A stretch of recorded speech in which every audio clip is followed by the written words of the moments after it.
Chamamos de tragédia uma forma de dramatização caracterizada por sua seriedade, dignidade e a presença da representação de deuses, do destino ou de contextos da sociedade.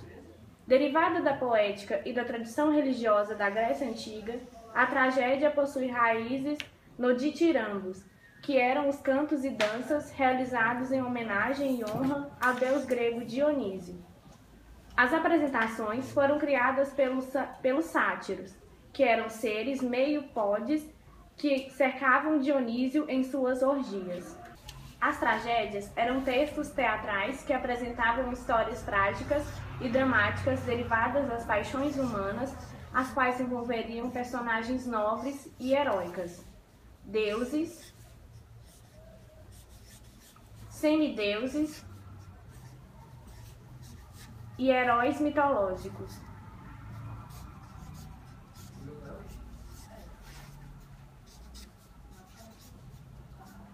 Todas possuíam uma característica comum: tensão permanente e o final infeliz e trágico.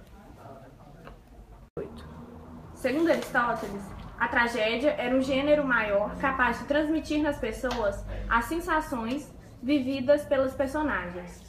Em sua arte poética, ele organiza a tragédia em diferentes elementos que têm como finalidade a purgação de emoções, como a compaixão e o terror.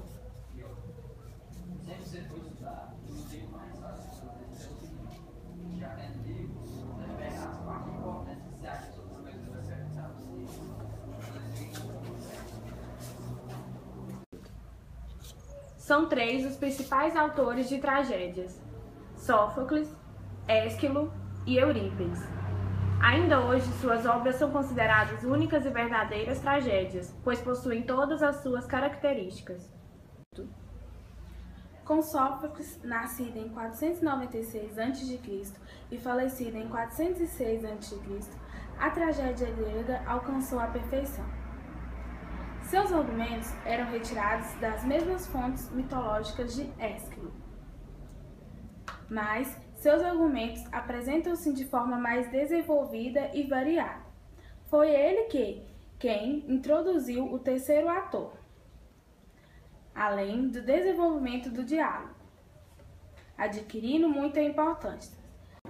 Seus personagens, ao contrário de Ésquilo, apesar de ainda sofrerem grande influência do destino, não se trataram mais de heróis que são motivos pela fatalidade, e sim homens que possuem vontade própria.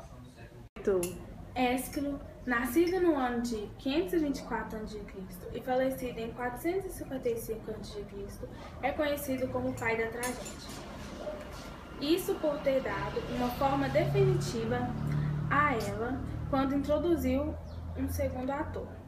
Agiu ainda como um impulsionador das modificações substanciais em aspectos externos que envolvem a decoração, vestuário e máscaras, além dos aspectos internos que envolvem a paixão, o terror e a piedade. Eurípides viveu de 480 a.C. a 406 a.C. Suas obras não obtiveram tanto sucesso quanto a de Sófocles, pois, por ser mais realista e pessimista, desagradável. Seus personagens são homens que não aparecem como instrumentos que são manuseados livremente pelos deuses, ou ainda vítimas do desejo.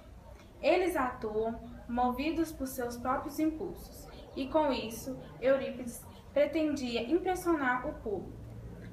Com pateticismo ou ainda com desfechos inesperados, ele consegue impressionar.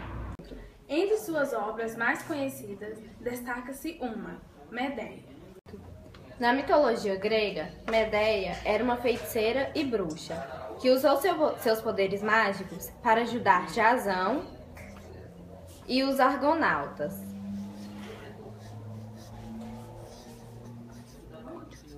Na busca pelo velocino de ouro. Mais tarde, depois que Jasão a traiu, ela usou sua bruxaria para se vingar. Agora vamos contar a história de Édipo Rei. A tragédia Édipo Rei, escrita por Sófocles, é considerada a maior tragédia do teatro grego. por reunir elementos daquela cultura e também pelo texto brilhantemente escrito, que faz com que o leitor se envolva com a narrativa. O mito Édipo Rei conta a história do rei Laio, esposo de Jocasta, que após uma consulta aos oráculos lhe é revelado que seu filho o matará e se casará com a rainha. Para evitar o parricídio e o incesto, Laio ordena ao seu servo que abandone a criança no alto da montanha com os pés amarrados. Porém, o servo do rei fica comovido e decide entregar a criança a Polípio, rei de Corinto, para que ele e sua esposa Mérope cuidem dela. Assim é feito. Polípio leva o menino para sua casa e lhe dá o nome de Édipo. Passam-se os anos e Édipo, em uma curiosa consulta aos oráculos, descobre que ele matará seu pai e se casará com sua mãe.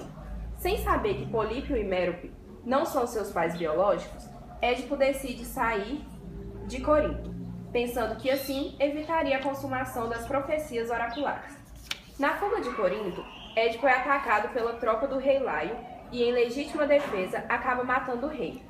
Édipo chega a Tebas, vence a Esfinge, se torna tirano e casa-se com Jocasta. Ou seja, desconhecendo a sua história, Édipo vai ao encontro do seu trágico destino, mata o próprio pai e casa-se com a mãe. Esse é o mito Édipo Rei, que na psiquiatria originou o famoso complexo de Édipo. Obrigada a todos pela atenção.